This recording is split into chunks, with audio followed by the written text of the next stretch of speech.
नमस्कार दोस्तों, स्वागत है आप सभी का अपने परिवार द नॉलेज प्लाजा में। उम्मीद करता हूँ आप लोग स्वस्थ होंगे और अपनी तैयारी अच्छे से कर रहे होंगे। तो बच्चों आ जाइए क्लास को शुरू करते हैं और सभी लोग एक बार क्लास को शेयर कर देंगे जिससे और भी लोग क्लास में आ जाएं। और जो लोग चैनल पे पहली बार आए हुए हैं वो लोग चैनल को सब्सक्राइब करेंगे, बेल आइकन प्रेस करेंगे जिससे आने वाले वीडियो की नोटिफिकेशन आपके पास समय से पहुँच सकें। और बच्चों आज मेरा एग्ज़ाम भी है तो हमें एग्ज़ाम देने भी जाना है। आप लोगों की जो तैयारी है वो डिस्टर्ब ना हो इसलिए आप लोगों की क्लास ले रहा हूँ। अभी भी आप लोगों की क्लास लूँगा और शाम को जब एग्ज़ाम देने के बाद लौटूंगा तब भी आप लोगों की क्लास लूँगा। शाम को आप लोगों को पता है आज आप लोगों का मॉडल पेपर वो 2018 वाला क्वेश्चन पेपर सॉल्व कराया जाएगा।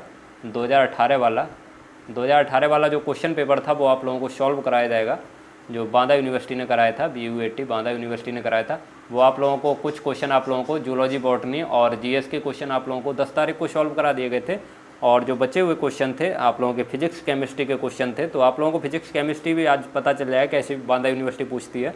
तो आज शाम वाली क्लास में आप लोगों को फिजिक्स केमिस्ट्री के क्वेश्चन सॉल्व कराए जाएंगे। तो सभी लोग आएंगे शाम वाली क्लास में और आप लोग उस क्लास को ज़्यादा से ज़्यादा शेयर कर देंगे जिससे ज़्यादा से ज़्यादा लोग क्लास में आएँ और उन लोगों को भी पता चल सके कि बांदा यूनिवर्सिटी कैसा पेपर बनाती है। चलिए तो शुरू करते हैं क्लास को। ये है आज का फर्स्ट क्वेश्चन। क्या है ये दिया हुआ है, भारत देश में सर्वाधिक वर्षा किस मानसून से होती है। भारत देश में सर्वाधिक वर्षा किस मानसून से होती है। तो सबसे ज़्यादा वर्षा जो है वो दक्षिण पश्चिम मानसून से होती है। दक्षिण पश्चिम मानसून से होती है। सी ऑप्शन दिया गया है इसमें। पहले वाले ऑप्शन में दक्षिण पूर्व मानसून लिखा है, इसका सी ऑप्शन राइट हो जाएगा, दक्षिण पश्चिम मानसून।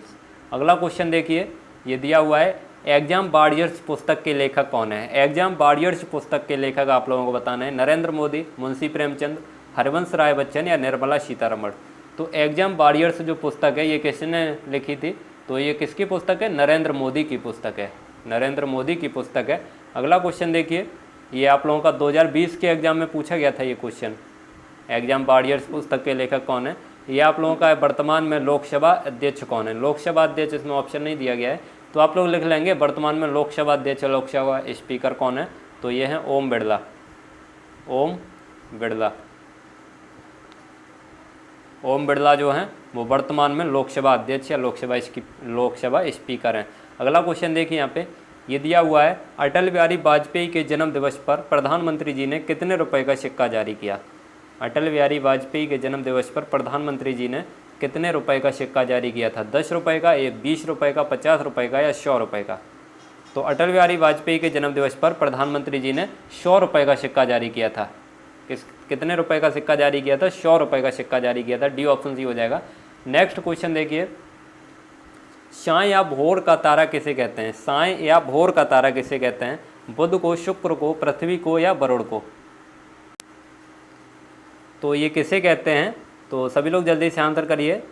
साय या भोर का तारा किसे कहते हैं, तो इसका राइट आंसर हो जाएगा शुक्र को। किसको कहते हैं, शुक्र ग्रह जो है इसको सांझ या भोर का तारा बोलते हैं।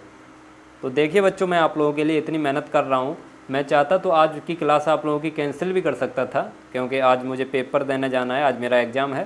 तो लेकिन मैंने ये नहीं किया। क्यों नहीं किया, क्योंकि आप लोगों की तैयारी में कोई बाधा ना आए, इसलिए आप लोगों की क्लास में ले रहा हूँ। आप लोगों की तैयारी में कोई बाधा नहीं आनी चाहिए। आप लोगों की ये भी क्लास में ले रहा हूँ और शाम वाली क्लास भी लूँगा, शाम 8 PM वाली क्लास भी लूँगा आप लोगों की। तो आप लोगों को कोई दिक्कत नहीं होनी चाहिए। देखो मैं क्या चाहता हूँ, मैं ये चाहता हूँ कि आप लोगों की अच्छी रैंक आए जिससे आप लोगों का अच्छे से अच्छी यूनिवर्सिटी में आप लोगों का सिलेक्शन हो सके। मेरा मेन मकसद यही रहता है कि ज़्यादा से ज़्यादा लोगों का, हमारे द्वारा जो लोग पढ़ रहे हैं उन सभी लोगों का अच्छी यूनिवर्सिटी में सिलेक्शन हो जाए। मेरा तो यही मकसद रहता है। इसलिए आप लोगों को मैं डेली क्लास लेता हूँ, आप लोगों को डेली समझाता हूँ कि आप लोग जितना अभी तक पढ़ चुके हैं उसको ज़्यादा से ज़्यादा रिविज़न करते रहिए और आप लोगों को जो क्लासेस कराई जाती रही हैं उनको देखिए और जो क्वेश्चन कराए जाते हैं उनको तैयार करिए। तो इसीलिए मैं आप लोगों के लिए करता हूँ जिससे आप लोगों की अच्छी से अच्छी रैंक आए। तो आप लोगों को भी जितनी मेहनत मैं आप लोगों के लिए कर रहा हूँ, आप लोगों को अपने लिए इससे भी ज़्यादा मेहनत करनी चाहिए। तो चलिए बच्चों, आप अपनी तैयारी करते रहिए। नेक्स्ट क्वेश्चन देखते हैं। अब ये दिया हुआ है 0.3 × 10⁻⁵ में कितना माइक्रोन होता है। इसमें आप लोगों को माइक्रोन बताना है। तो इसमें कितना माइक्रोन होता है, तो माइक्रोन में आप लोग इसको निकालिए जल्दी से, कितना माइक्रोन होगा इसमें। तो 1 माइक्रोन बराबर कितना होता है, 1 माइक्रोन बराबर, माइक्रोन को म्यू से दर्शाते हैं, तो 1 माइक्रोन बराबर होता है 10⁻⁻6 मीटर। 10⁻⁻6 मीटर होता है। तो इसको माइक्रोन में निकालना है। तो इसको कैसे निकालेंगे, इसमें -5 है तो माइनस का 5 है, तो इसमें कितना होता है -6 मीटर होता है। तो ये आप लोगों का क्या दिया हुआ है, ये आप लोगों का मीटर में दिया हुआ है। मीटर यहाँ पे लिखा नहीं है तो आप लोग लिख लेंगे इसको। ये किस में दिया हुआ है, तो ये मीटर में दिया हुआ है। 0.3 × 10⁻⁵ मीटर में कितना माइक्रोन होगा। तो आप लोगों को पता है 1 मीटर में कितना 1 माइक्रोन में कितना मीटर होता है, 1 माइक्रोन बराबर 10⁻⁶ मीटर होता है, 10⁻�6 मीटर। तो 1 मीटर में कितना माइक्रोन होगा, क्योंकि माइक्रोन यहाँ पे माइक्रोन में निकालना है। तो 1 मीटर में कितना माइक्रोन होगा, 1 मीटर में माइक्रोन निकालेंगे तो 1/10⁻⁻6 हो जाएगा, 1/10⁻⁶। और अब इतने मीटर में निकालना है तो 1/10⁻⁶ में 0.3 × 10⁻⁵ का मल्टीप्लाई कर देंगे। 1/10⁻�6 में किसका मल्टीप्लाई करेंगे, 0.3 × 10⁻⁵। आप लोग कॉपी पे निकाल लीजिए, तुरंत निकाल लेंगे आप लोग। 10⁻�6 इसकी पावर है, और आप लोगों को पता है कि अगर इसको ऊपर नीचे कर दें तो इसकी पावर जो है वो प्लस की हो जाती है। जैसे 10⁻⁵ है, इसको नीचे कर देंगे, डिवाइड में कर देंगे तो ये पावर जो है वो प्लस की हो जाएगी, और 10⁻�6 को ऊपर कर देंगे तो ये भी पावर प्लस की हो जाएगी। तो यहाँ पे कर लीजिए इसको, 10⁻6 को हम ऊपर ले जाते हैं, 10⁻6 को ऊपर ले जाते हैं इंटू 0.3, और अपॉन में क्या ले आते हैं, अपॉन में ये 10⁻⁵ है तो इसको नीचे ले आएंगे तो 10⁻5 रह जाएगा। 10⁻5 से, और 10 ये 6 बार है, ये 5 बार है तो ये कट जाएगा, कितना बचेगा, केवल 10 बचेगा। तो इसका राइट आंसर क्या आ जाएगा, 0.3 × 10। 0.3 × 10 ये सही हो जाएगा इसका। तो इसमें कौन सा ऑप्शन दिया हुआ है, इसमें ये सी ऑप्शन दिया हुआ है, 0.3 × 10 माइक्रोन होगा, सी ऑप्शन सी हो जाएगा इसका। अगला क्वेश्चन देखिए, अब ये दिया हुआ है कार्य करने की दर कहलाती है। कार्य करने की दर क्या कहलाती है, तो कार्य करने की दर जो है वो शक्ति कहलाती है। सी ऑप्शन सी, ए ऑप्शन सी हो जाएगा। अगला क्वेश्चन देखिए, ये दिया हुआ है निम्न में कौन mL/T-3 के विमा के बराबर है, यानी mL/T-3 किसकी विमा है। तो ये किसकी विमा होती है, ये शक्ति की विमा होती है, बी ऑप्शन सी होगा। अगला क्वेश्चन देखिए, यहाँ पे ये दिया हुआ है निम्न में कौन मूल मात्रक है, इनमें से आप लोगों को मूल मात्रक बताना है। तो मूल मात्रक कौन सा है, इसमें मीटर जो है वो मूल मात्रक है, मीटर जो है वो मूल मात्रक है। अगला क्वेश्चन देखिए, ये दिया हुआ है विस्थापन होता है, विस्थापन धनात्मक होता है, शून्य होता है, ऋणात्मक होता है, सभी होता है। तो मैंने आप लोगों को बताया था कि जो विस्थापन होता है वो धनात्मक, ऋणात्मक, शून्य, सभी हो सकता है, और जो दूरी होती है वो हमेशा कैसी होगी, वो हमेशा पॉजिटिव होगी। तो इसका डी ऑप्शन सी हो जाएगा। नेक्स्ट क्वेश्चन है आपका, अमोनिया में कुल प्रोटॉन होते हैं, अमोनिया में कुल प्रोटॉन होते हैं। तो अमोनिया में कुल प्रोटॉन की संख्या आप लोग निकालेंगे। अमोनिया का फॉर्मूला क्या होता है, NH3 फार्मूला होता है इसका। तो इसमें N में कितने होंगे, N में 7 होंगे, और H में कितने होंगे, 3 होंगे, यानी टोटल कितना आ जाएगा, 10। इलेक्ट्रॉन की संख्या जो है वो उसकी प्रोटॉन की संख्या के बराबर होती है। तो इलेक्ट्रॉन 10 होंगे तो प्रोटॉन भी 10 होंगे, लेकिन जब उदासीन अवस्था में हो, उस पर कोई चार्ज ना हो तब। तो इस पर तो कोई चार्ज है नहीं, तो इसका भी 10 ऑप्शन सी हो जाएगा, ए ऑप्शन सी हो जाएगा। नेक्स्ट क्वेश्चन देखिए, ये दिया हुआ है आधुनिक आवर्त सारणी में तत्वों के वर्गीकरण का आधार है। तो आप लोग आंसर कर दीजिए इसका। मैं थोड़ा पानी पी लेता हूँ।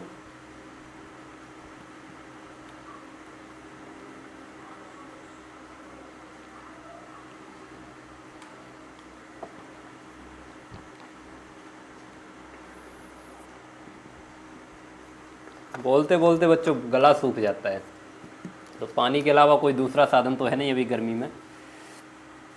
तो ये है आपका अमोनिया में कुल कितने प्रोटॉन, ये तो हो गया। 12 नंबर क्वेश्चन है, इसका राइट आंसर क्या हो जाएगा, परमाणु क्रमांक। परमाणु क्रमांक जो है वो आधुनिक आवर्त सारणी में तत्वों के वर्गीकरण का आधार है। अगला क्वेश्चन देखिए, यहाँ पे ये दिया हुआ है लिथियम किसके साथ विकर्ण समानता रखता है। विकर्ण संबंध आप लोगों ने पढ़ा होगा, तो लिथियम का विकर्ण संबंध किसके साथ होता है, तो लिथियम का मैग्नीशियम के साथ होता है। लिथियम का किसके साथ होता है, मैग्नीशियम के साथ होता है। अगला क्वेश्चन देखिए, ये दिया हुआ है कौन से युग्म एक ही आवर्त के हैं, इनमें से कौन है जो एक ही आवर्त के हैं। तो सोडियम और क्लोरीन जो हैं, सोडियम और क्लोरीन ये दोनों एक ही आवर्त के हैं, सी ऑप्शन सी हो जाएगा इसका। अगला ही है ये तृतीय आवर्त में कुल तत्वों की संख्या है। तृतीय आवर्त में कुल तत्वों की संख्या कितनी होती है, तो तृतीय आवर्त में कुल तत्वों की संख्या कितनी होती है, 8 होती है, यानी 2 8 8। उसके बाद चौथे में कितने हो जाते हैं, चौथे में 18। अगला क्वेश्चन देखिए, ये दिया हुआ है धान के पुष्प में होते हैं, धान के पुष्प में क्या होते हैं, वो पुंकेसर पूछा है, कितने पुंकेसर होते हैं धान के पुष्प में। तो बच्चों धान के पुष्प में पुंकेसर बताने हैं आप लोगों को, तो इसमें पुंकेसर की संख्या कितनी होती है, इसका राइट आंसर हो जाएगा 6 पुंकेसर होते हैं। धान में कितने पुंकेसर होते हैं, तो 6 पुंकेसर होते हैं। अगला क्वेश्चन देखिए अब, ये दिया हुआ है डीएनए का संदेशवाहक है, डीएनए का संदेशवाहक किसे कहते हैं, प्रोटीन को, कार्बोहाइड्रेट को, आरएनए को या एंजाइम को। तो डीएनए का संदेशवाहक किसको कहते हैं, आरएनए को कहते हैं। अगला क्वेश्चन देखिए, ये है आपका डीएनए से एमआरएनए बनने की क्रिया क्या कहलाती है, डीएनए से एमआरएनए का बनना क्या कहलाता है, तो ये ट्रांसक्रिप्शन कहलाता है। क्या कहलाता है, ट्रांसक्रिप्शन। बी ऑप्शन सी हो जाएगा। अगला क्वेश्चन देखिए, ये दिया हुआ है केंद्रिका की खोज किसने की थी, केंद्रिका की खोज आप लोगों को बताना है, बोमेन ने, वावेरी ने, वेनेडम ने या फैंटाना ने। तो आप सभी लोग जल्दी से आंसर करिए इसका। और जो लोग क्लास को लाइक नहीं किए हैं वो लोग क्लास को लाइक कर देंगे, आप लोग भूल जाते हैं लाइक करना, तो आप लोग क्लास को एक बार लाइक कर दीजिए और क्लास को एक बार शेयर कर दीजिए अपने दोस्तों के साथ, जिससे उन लोगों को भी पता चल सके कि यहाँ पे प्रैक्टिस कराई जा रही है, तो वो लोग भी यहाँ से प्रैक्टिस कर सकते हैं। और जो लोग चैनल पे पहली बार आए हुए हैं वो लोग चैनल को सब्सक्राइब करके बेल आइकन प्रेस कर लेंगे, जिससे आने वाले वीडियो की नोटिफिकेशन आपके पास समय से पहुँच जाए।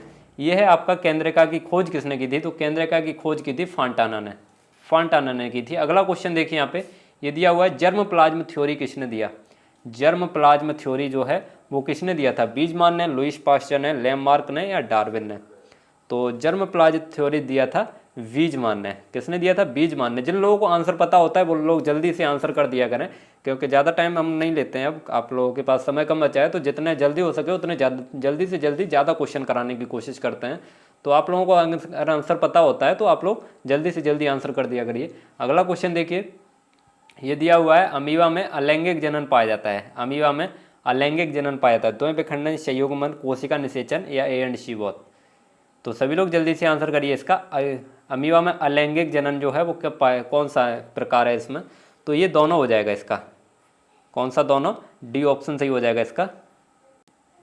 नहीं, यहाँ पे डी नहीं सही होगा, एक ए ही सही होगा यहाँ पे, क्योंकि सी ऑप्शन ए एंड सी दिया हुआ उसमें, ए एंड सी नहीं होता है, कोशिका निषेचन नहीं होता है इसमें, ए ऑप्शन सही होगा केवल।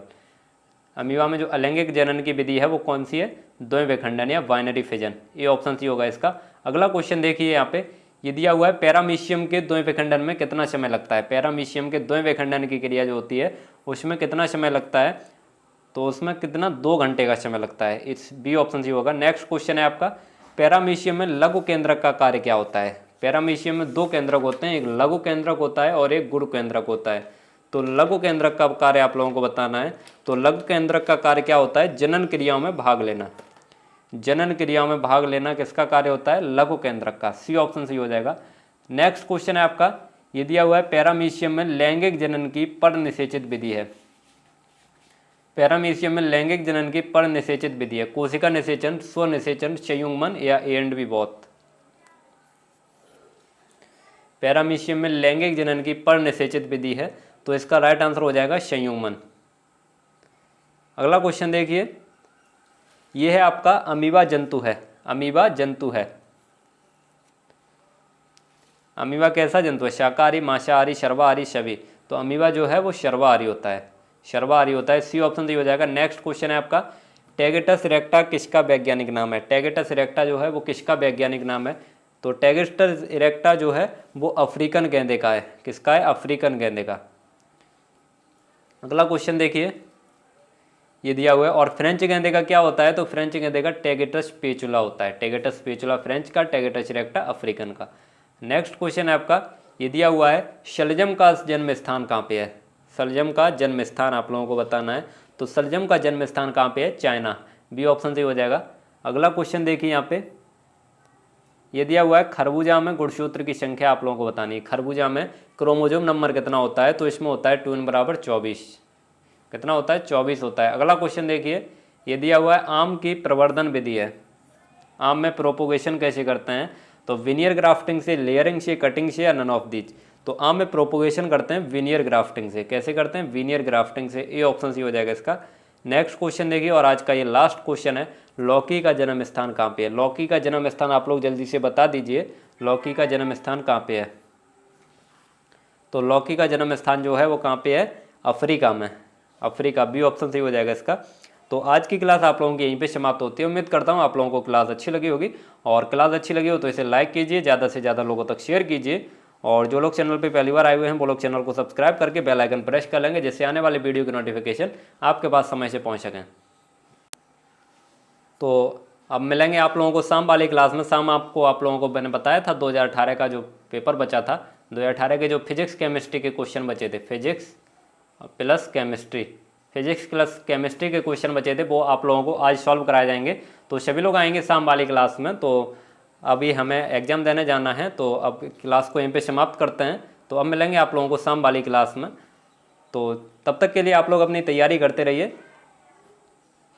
आप लोग अभी तक जितना पढ़ चुके हैं उसको ज़्यादा से ज़्यादा रिवीजन करते रहिए, और यहाँ पे जो आप लोगों को कराया जाता है, डेली क्वेश्चन कराए जाते हैं। डेली आप लोगों की 2 क्लास चलती हैं, तो दोनों क्लासेस को देखिए और जो भी क्वेश्चन कराए जाते हैं उनको अच्छे से तैयार करते रहिए। चलिए, तो हम मिलेंगे आप लोगों को शाम वाली क्लास में। सभी लोगों को जय हिंद, वंदे मातरम।